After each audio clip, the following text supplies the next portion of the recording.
శుక్లాంబరధరం విష్ణుం శశివర్ణం చతుర్భుజం ప్రసన్నవదనం ధ్యాయేత్ సర్వవిఘ్నోపశాంతయే అగజానన పద్మార్కం గజానన మహార్నిశం అనేకదంతం భక్తానాం ఏకదంతముపాస్మహే. ఓం గం గణపతయే నమః. ఓం శ్రీమాత్రే నమః. ఓం శ్రీ గురుభ్యో నమః. అలాగే ఫారిన్ కంట్రీస్లో ఉంటూ నా వీడియోస్ చూస్తూ నన్ను ప్రోత్సహిస్తున్నటువంటి మీ అందరికీ కూడా పేరు పేరున నా హృదయపూర్వక నమస్కారాలు.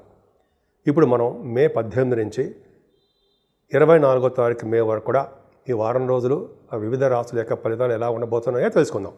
అంతే కదండి, నా వీడియోలు మీకు నచ్చాయని అనుకుంటున్నాను. మీకు నచ్చినట్టయితే మీరు లైక్ చేయండి, షేర్ చేయండి, సబ్స్క్రైబ్ చేయండి. నా పేరు వాడిరి ఆదినారాయణరావు శర్మ.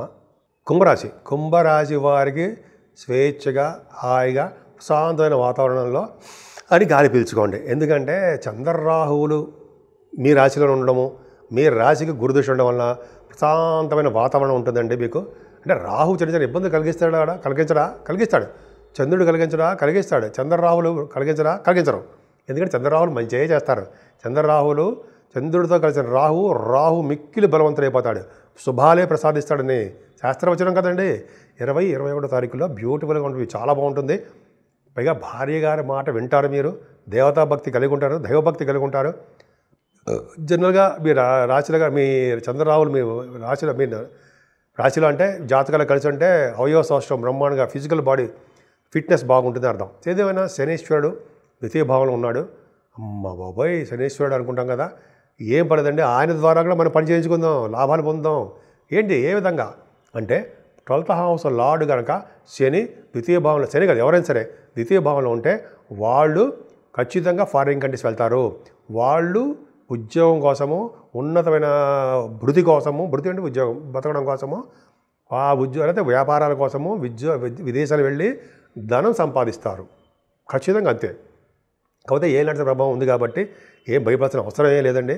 శని శుక్రుల కాంబినేషన్ వల్ల, శుక్రుడు కూడా ద్వితీయ భావం ఉండడం వల్ల, ఉచ్చ స్థితిలో ఉండడం వల్ల 4th house lord 2nd house, ఇది కూడా చూడండి. ఏదేమైనా బ్యూటిఫుల్గా ఉన్నాడు. అంటే ఏంటి, ధన సంపాదన ఎక్కువ ఉంటుంది, పాటలు పాడేవాడికి బాగా సక్సెస్ రేట్ ఉంటుంది, నృత్యం నేర్చుకుంటారండి. కొంతమంది డ్యాన్స్ నేర్చుకుంటుంటారు కళాకారులు, వాడికి బాగా సిద్ధిస్తుంది. బ్యూటిఫుల్, చాలా అద్భుతం ఉండేది. ద్వితీయంలో శుక్రుడు అంటే ధనప్రాప్తి కలుగుతుంది. 3వ భావంలో బుధుడు అంటే వ్యాపార లక్షణాలు, వార్తా సంస్థలు పనిచేయడాలు, వార్తలు సేకరించడాలు, తమ్ముళ్ళని చెల్లిని కలవడం కోసం వెళ్ళడాలు, ప్రయాణాలు చేయడాలు, వాహనాలు కొనుక్కోవడాలు, అన్నీ ఉండవంటారా? ఉంటాయి. పైగా రవి బుధులు 4th భావంలో, అంటే 23వ తారీఖు నుంచి రవి 4th భావంలో ఉన్నాడండి, 4th హౌస్లో ఉన్నాడు. బుధుడు కూడా తోడవుతాడు 23 నుంచి. అది పక్కన పెడితే శని దృష్టి కూడా ఉంది 4th భావం. శని దృష్టి ఉందంటే రవికి 4th హౌస్ శని దృష్టి ఉందంటే తల్లి గారికి ఆరోగ్య పరిస్థితి కొద్దిగా జాగ్రత్త చూసుకోవాలండి. చదువు విషయంలో మీకు ఆటంకాలు ఎదురవుతాయి. భూములు వాహనాల విషయంలో కొద్దిగా జాగ్రత్త వహించండి. అలాగే రైతులకు కూడా పంటలో నష్టం రావడానికి అవకాశం ఉంది. ఏదైనా పంచమ స్థానంలో గురుడు ఒక్కడు చాలండి మీకు. ఎందుకంటే ఆయన మీరు రాశిని చూస్తారు కదా, రాశిని చూడండి, మీరు కుంభరాశిని చూస్తారు కదా. ఆ కుంభరాశిని చూడడం వలన అన్ని రకాలుగా మీకు ఎటువంటి ఆటంకాలు కలగనివ్వకుండా నేను చూసుకుంటే బాయ్ బ్రహ్మ నీకెందుకు, నేను కష్టపడు అంటాడు ఆయన. కష్టపడాల్సిందే. ఎందుకంటే శని రాహువులు కష్టపడింది ఏది ఎవరు వాళ్ళు. కష్టపడండి, మీ కష్టాన్ని నమ్ముకోండి, విజయం సాధిస్తారు. పంచమ స్థానంలో గురుడు ఉండడం వల్లండి మీ పుత్రులకి అదృష్టం కలుగుతుంది, యోగ్యత కలుగుతుంది. అటు ఎటువంటి ప్రాబ్లమ్స్లో ఉన్న కోర్టు సంబంధించిన కానీ, లా రిలేటెడ్ సంబంధించిన విషయాల్లో కానీ, అంటే పెళ్ళిళ్ళు కావట్లేదు కానీ, ఉద్యోగాలు రావట్లేదు కానీ, ఇటువంటి విషయాల్లో ఉంటే వాళ్ళకి గురుడు కాపాడుతాడు, బ్రహ్మాండం కాపాడుతాడు.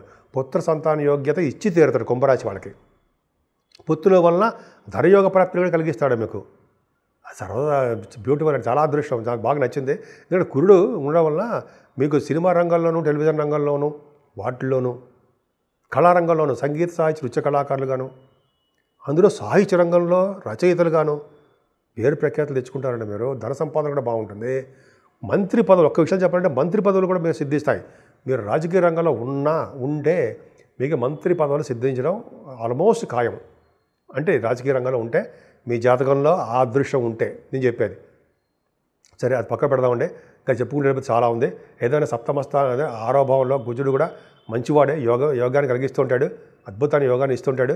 కానీ కుజుడు నీచ స్థితిలో ఉండడం వల్ల రియల్ ఎస్టేట్ రంగంలో మీకు మంచి డెవలప్మెంట్స్ కాలేకపోతూ ఉంటారు, కానీ సక్సెస్ ఇస్తూనే ఉంటాడండి. సప్తమ స్థానంలో కేతు ఒక్కడు తప్పు. ఎందుకంటే భార్యాభర్తలకు అనురాగంలో, ప్రేమలోనూ అనురాగంలోనూ కొంచెం దూరం అవడానికి అవకాశం ఉందండి.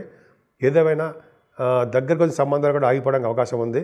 కానీ దీని కళత్ర స్థానం అంటాం కానీ బట్ కళత్ర స్థానం అద్భుతంగా మాత్రం ఏం లేదు. పైగా ఆరోగ్య స్థానంకి శనిదృష్టి ఉంది. ఆరోగ్య భద్రత కొద్దిగా జాగ్రత్తగా చూసుకోవాల్సిందేనండి.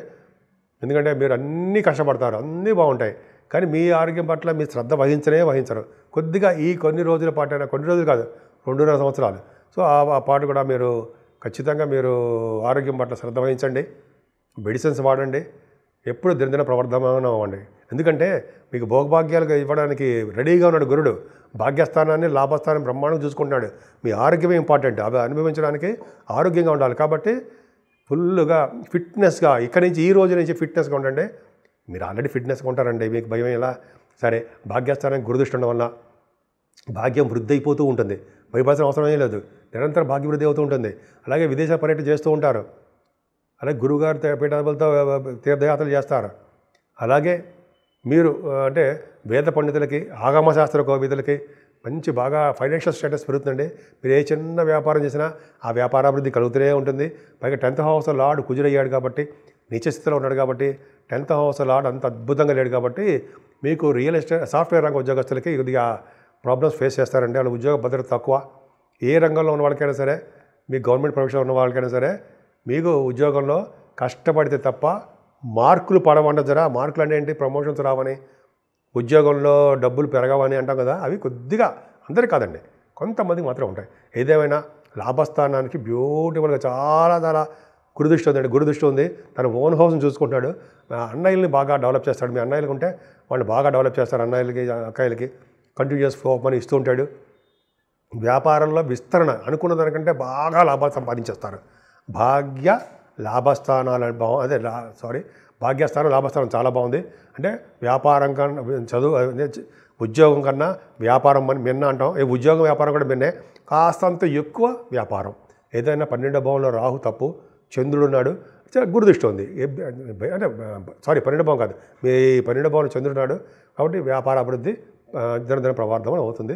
ఏదేమైనా ఖర్చులు కూడా అలాగే ఉంటాయి. రాహుకేతుల మధ్యలో ప్లానెటరీ పొజిషన్ ఉంది కాబట్టి కాలసర్ప దోషం కోసం మీరు పూజ చేయించుకోండి. అలాగే వెంకటేశ్వర స్వామిని నిరంతరం కొలవండి. వెంకటేశ్వర స్వామికి తులసి మాలతో మీరు అర్చించండి. అన్ని శుభాలు మీకు అంతవే వస్తాయి. 12 రాశుల వాళ్ళకి చెప్పేది ఏంటంటే రెమెడీస్ అంటామండి. రెమెడీస్ ఏంటి అంటే తీసుకోవాల్సిన జాగ్రత్తలు అంటాం. 12 రాశులు మేషరాశి నుంచి మీనరాశి వరకు అండి. ఎందుకంటే ఈ రాశి ఈ నెలలో కూడా, ఈ వారంలో కూడా రాహుకేతుల మధ్యలో సర్పదోషం ఉండిపోయిందండి. అలాగే మనకి కుజుడు కూడా నిత్యస్థితిలో ఉన్నాడు.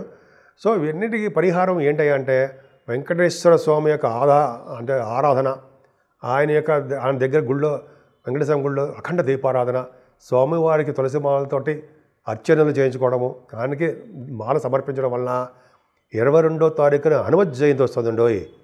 అమ్మ బాబోయ్, అప్పుడు స్వామిని పూజించడం వలన సర్వదేవతలు పూజించినటువంటి ఫలితం కలుగుతుంది. కాబట్టి గ్రహాల వలన వచ్చే దోషాలు పరిహారం అవుతాయి. కాబట్టి ఆంజనేయ స్వామి పూజ చేయించుకోవడం వలన మంగళవారం కానీ, శనివారం కానీ ఆంజనేయ స్వామి దగ్గర, ఆంజనేయ స్వామివారికి సింధూరం సమర్పించడం వలన శని వల్ల వచ్చే దోషాలు పరిహారం అవుతాయి. అంతేకాదండి, ఈ నెల 24వ తారీఖు కూడా శని త్రయోదశి వస్తుంది. సో ఆ రోజు కూడా శనీశ్వరుడికి సకల పూజలు చేయించుకోవడము, అలాగే శనీశ్వరుడికి ఏముందండి, ఆయనకి తైలాభిషేకం చేయించుకోవడము, తిరువెల్లారు కానీ, అంటే మందపల్లి కానీ, అలా మీకు దగ్గరలో ఉన్న ఏ దేవాలయానికి వెళ్ళి స్వామివారిని అర్చించడము, ఆయనకి 11 ప్రదక్షిణాలు చేసుకోవడము, స్వామివారి దగ్గర దీపారాధన చేయడం వలన, అలాగే స్వామివారి దగ్గర నల్ల నువ్వులతో ఇంకా చెప్పేది ఏముందని అన్నీ మీరు చేసుకోవడం వలన, ఆంజనేయ స్వామిని పూజించడం వలన సర్వ దోషాలు పరిహారం అయి తీరుతాయి. అంతేకాకుండానండి, వెంకటేశ్వర స్వామిని మాత్రం ఎట్టి పరిస్థితుల్లో మర్చిపోకూడదు.